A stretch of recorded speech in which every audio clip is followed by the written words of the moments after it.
ఏమేమే ఏమేమే బాలిక యొక్క మంత్రి యొక్క అందచందాలు నీవు నచ్చినవా? నీ మనసుకు మెచ్చినదా? నీవు అందం ఉన్నదని గర్వమా? నీకు నచ్చినచో మెచ్చినచో నాతో ఆటకి సయ్యాటకి సిద్ధము కమ్ము.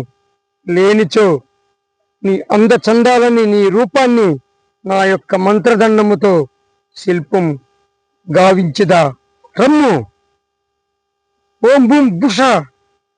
హాయ్ ఫ్రెండ్స్, మా యొక్క గెటప్, మా యొక్క వీడియో మీకు నచ్చినట్లయితే లైక్, షేర్, సబ్స్క్రైబ్ తప్పక చేయండి. మరి ఇలాంటి వీడియో కోసం పాలపాటి శ్రీనివాస్ ఛానల్ని ఫాలో అవ్వండి. లేనిచో మా యొక్క మంత్రదండానికి మీరు కూడా లోను కావాల్సి వస్తుంది. ఓం బూమ్ బూమ్ బుష. బాయ్.